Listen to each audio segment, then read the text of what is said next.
मित्रांनो, थंडीचे दिवस होते. लपाछपी खेळत असताना मी पळतच लपण्यासाठी काकांच्या रूममध्ये गेले. लपायला जागा शोधत असताना काकांनी मला त्यांच्या चादरीत लपायला बोलवले आणि त्यानंतर त्यांनी माझ्यासोबत चादरीत जे केले. मी त्यावेळी खूप लहान होते बरं का मित्रांनो. तेव्हा माझं वय 8 वर्ष होतं. आमच्या घरात माझ्या बहिणीचे लग्न होते, त्यामुळे अनेक जण घरी आले होते लग्नासाठी. सर्व दूरचे नातेवाईकही आले होते. सर्व नातेवाईक दीदीच्या लग्नाच्या कार्यक्रमासाठी 5 ते 6 दिवस राहणार होते. त्या नातेवाईकांमध्ये काही अनेक पण ओळखीचे तर अनेक अनोळखी होते. पण अनोळखी असो की ओळखीचे, या सर्व गोष्टींपासून मी पूर्णपणे अज्ञात होते. मित्रांनो, मी घरात सर्वात लहान आणि नटखट होते. सगळ्यांची लाडकीसुद्धा होते. त्यावेळी मी खूप लहान होते, पण त्या कोवळ्या वयात माझ्यासोबत जे घडले होते त्याची आठवण अजूनही तशीच आहे, ज्याचा विचार करून आजही कित्येकदा मला भीती वाटते आणि त्यामुळे अनेक वेळा स्वतःबद्दल तिरस्कारही वाटतो. मला अजूनही आठवतो तो थंडीचा दिवस होता. मित्रांनो, ही कथा फक्त मनोरंजनासाठी मी बनवलेली आहे बरं का मित्रांनो. त्या दिवशी घरातील सगळेच दीदीच्या लग्नाच्या कामात व्यस्त होते. मी घरातल्या माझ्या वयाच्या मुलांसोबत लपाछपी खेळत होते.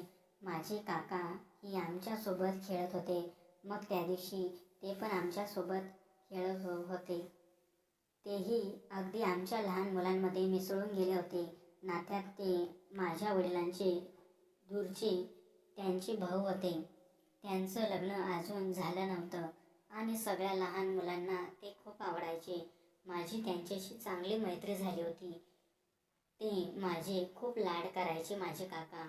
म्हणून मला ते कुरवाळायचे पण आणि माझ्या हुशारीचे कौतुकही करायचे. ते मला चॉकलेटही द्यायचे. थोडक्यात ते माझे खूपच लाड पुरवायचे. ते माझ्यासाठी माझ्या मित्रांप्रमाणे झाले होते. पण त्या दिवशी मित्रांनो, खूप विचित्र घडलं होतं बरं का. आजही तो दिवस, ती घटना मला माझ्या डोळ्यासमोर आठवते मित्रांनो. मग ते सर्व चित्र माझ्या डोळ्यासमोर एका भयानक चित्रपटासारखे येतात. एक दिवशी आम्ही सर्व मुलं लपाछपी खेळत होतो. तेव्हा मी लपायला म्हणून खोलीत गेले. मित्रांनो, त्या खोलीत होते. मी त्यांच्या शेजारी लपले. मी त्यांनाही सांगितले की काका, मी तुमच्याजवळ लपते आहे, हे कोणालाच सांगू नकोस. ते म्हणाले ठीक आहे, मी कोणालाच सांगणार नाही. काही खेळण्याचा बहाणा देऊन त्यांनी मला त्यांच्याकडे येण्यास सांगितले. मित्रांनो, माझ्या या चादरीत ये, मी तुला येथे बरोबर लपवतो, मग कोणीही तुला शोधू शकणार नाहीत, असे ते म्हणाले. मग मी त्यांच्या चादरीत जाऊन लपले, कारण तो खेळ मला जिंकायचा होता. ते मला प्रेमाने हाक मारू लागले. मला बरं वाटत होतं, पण हळूहळू मला विचित्र वाटायला लागलं होतं. मला त्यांचं ते प्रेमाने बोलवणे चांगले वाटत नव्हते. मग थोड्या वेळाने ते वेगळ्या पद्धतीने माझ्या छातीवरून हात फिरवू लागले. मित्रांनो, मला काहीच समजत नव्हते. त्यांनी माझ्या छातीवर चिमटा काढला तेव्हा मी जोरात किंचाळले. आरडाओरडा केला, पण आवाज जास्त दूर जाऊ शकत नव्हता, कारण त्याआधी त्यांनी माझे तोंड दाबून बंद केले होते. ते माझ्या पोटावरून हात फिरवू लागले आणि हळूहळू ते माझ्या प्रायव्हेट जागेला स्पर्श करत होते. तेव्हा मी समजू लागले नाही की त्याला काय हवे होते. मग त्यावेळी मला मित्रांनो काहीच समजत नव्हते बरं का. मित्रांनो, ही कथा फक्त मी मनोरंजनासाठी लिहिली आहे बरं का मित्रांनो. ज्या गोष्टीला मी स्वतः कधी स्पर्श केला नाही, त्याला ते का स्पर्श करत होते. माझे काका, ते काका स्पर्श करत पाहत होते. माझ्याबरोबर काय होत आहे, हे माझ्या प्रायव्हेट पार्टला का हात लावत आहे. मी माझ्या परीने प्रयत्न केला, स्वतःला बाहेर काढण्यासाठी सर्व शक्ती खर्च केली, पण मी सुटू शकले नाही. मी जोरात ओरडले आणि मग त्यांनी मला सोडून दिलं. त्यावेळी त्यांनी मला सोडले, पण श्वासमुळे माझा आवाज झोपला. तो तुच्छ माणूस पुढचे काही दिवसही कोणत्या ना कोणत्या बहाण्याने मला असाच स्पर्श करत होता आणि मी काहीही करू शकत नव्हते. मला आईला सगळं सांगायचं होतं, पण सांगू शकले नाही. बोलत बोलत होते तीच मला सांगत होती की सर्व मुलं काकांसोबत झोपतील. मला खूप राग येत होता. मी माझ्या आईचा तिरस्कार करू लागले.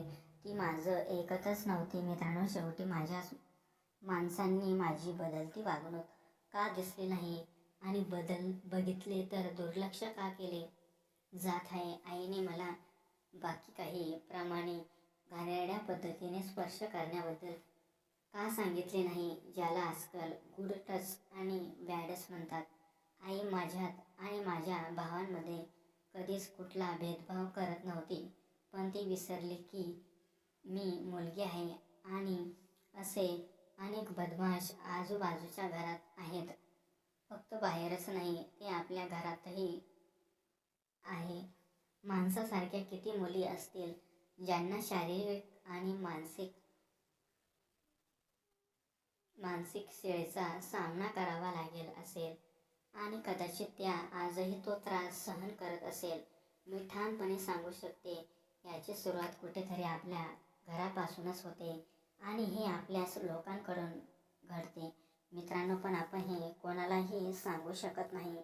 आपण का घाबरतो माहिती नाही. एवढंच काय तर आपल्या घरातही आपला आवाज ऐकून ऐकल्यासारखा केला जातो. असे अनेक वेळा आपण स्वतःला सदोषी समजतो, पण हे किती दिवस चालणार आणि आपले लोक आपल्या लोकांविरुद्ध आपला आवाज उठवण्यासाठी का रोखतात?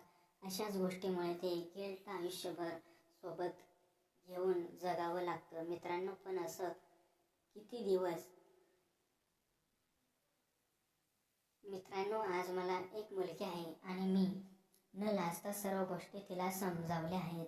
कारण जे माझ्यासोबत झालं ते माझ्या मुलीसोबत होऊ नये असे मला वाटते. कारण माझ्यासोबत जे काही झालं त्या गोष्टीची खत आजही मला आहे. मंडळी, बाहेरच्या लोकांपेक्षा आपले लोकांपासून जास्त धोका असतो.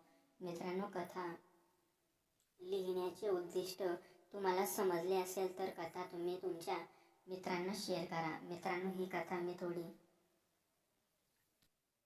घाई गडबडीत लिहिली आहे. मला बाहेर जायचं आहे, त्यामुळे मी ही कथा थोडी घाईमध्ये लिहिली आहे.